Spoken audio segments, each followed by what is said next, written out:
বাংলাদেশের একমাত্র পাহাড়ি দ্বীপ দেখার জন্য আমরা এখন কক্সবাজারের মহেশখালীতে। মহেশখালী ভ্রমণ কিন্তু এখন আরো বেশি আরামদায়ক। আমার পেছনে যে বাচ্চা জাহাজটি দেখতে পাচ্ছেন বা যে হাউস বোটটি দেখতে পাচ্ছেন, এটির নাম হচ্ছে স্বপ্নতরী।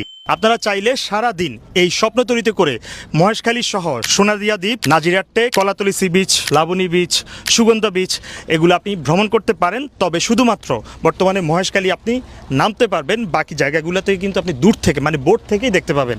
এবং এই বোটের ভেতরে আপনি খাওয়া দাওয়া সহ সকালে ওয়েলকাম ড্রিঙ্কস, দুপুরের খাওয়া দাওয়া এবং সারাদিন ঘোরাঘুরি পাচ্ছেন এই বোটের ভেতরে। ওকে, এই বোটটি সকাল 9টায় কক্সবাজারের নুনিয়াছড়া ঘাট থেকে যাত্রা শুরু করে সারাদিন ঘুরিয়ে বিকেল 3টা সাড়ে 3টা নাগাদ আপনাকে নুনিয়াছড়া ঘাটেই নামিয়ে দিবে। জনপ্রতি টিকিটের প্রাইস হচ্ছে 1200 টাকা। এই 1200 টাকার ভেতরে আসলে আপনি কি দেখবেন? প্রথমে বলে রাখি, এই ট্রিপে আপনি খুব স্পেশাল কিছু দেখবেন না, বাট ওই গতানুগতিক কক্সবাজার ট্রিপের বাইরে যদি আপনি ফ্যামিলি নিয়ে একটু ভিন্ন অ্যাক্টিভিটিস করতে চান, সমুদ্রকে আর একটু কাছ থেকে দেখতে চান, তাহলে এটাতে ভ্রমণ করতে পারেন। অন্যদিকে আপনার কক্সবাজার ট্রিপের একদম শেষের দিন হোটেল চেক আউট করে করার মতো তেমন কিছুই পাচ্ছেন না, কিন্তু সন্ধ্যায় হচ্ছে আপনার বাস, তারা কিন্তু চাইলে হোটেল চেক আউট করে এই সার্ভিসটা নিতে পারেন। সারাদিন রিল্যাক্সে বোটের ভেতরে বন্ধু বান্ধব অথবা ফ্যামিলির সাথে আড্ডা দিলেন, আর সমুদ্র দেখলেন, জেলেদের মাছ ধরা দেখলেন, নদীর পাড়ে ম্যানগ্রোভ বনাঞ্চল দেখলেন, আর নতুন করা সমুদ্রের উপরে যে রানওয়ে সেটাও টুকটাক দেখতে পাবেন। তবে স্পেশালি যেটা দেখবেন সেটা হচ্ছে বাংলাদেশের একমাত্র পাহাড়ি দ্বীপ মহেশখালী। চাইলে সেখানকার বিখ্যাত আদিনাথ মন্দিরও দেখতে পারেন, পাহাড়ও দেখতে পারেন এবং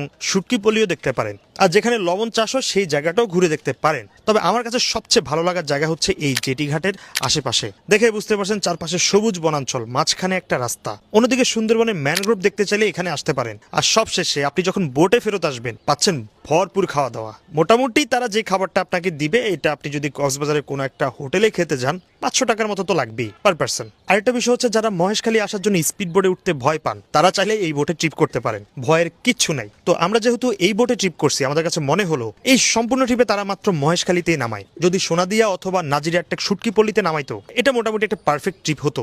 তারপরও যারা আসলে একদমই রিল্যাক্স ট্রিপ চান, বোট থেকে নামতে চান না, তাদের জন্য কিন্তু এটা পারফেক্ট একটা ট্রিপ হতে পারে। আমাদের এক্সপিরিয়েন্স বেশ ভালো ছিল, কারণ সকাল সকাল ঘুম থেকে উঠে সমুদ্রে একটা ফ্রেশ ভিউ আমরা এনজয় করছি, একদম বোটের একদম সামনে বসে। বাট কেউ যদি চান যে বোটে বসে সানসেটটা এনজয় করবেন, সেটাও কিন্তু সম্ভব। বিকেল 3টের পর তাদের আরেকটা ট্রিপ হয়, প্যাকেজ প্রায় সম্ভবত 800 টাকার আশেপাশে, কিন্তু সেই প্যাকেজে খাবার দাবারের ব্যবস্থা থাকে না। যাই হোক, কক্সবাজার আসলে আপনারা ট্রাই করতে পারেন। ভিডিওর কমেন্ট সেকশনে তাদের সকল ডিটেলস আমি দিয়ে রাখলাম। দেখা হচ্ছে অন্য কোনো ভিডিওতে। টাটা।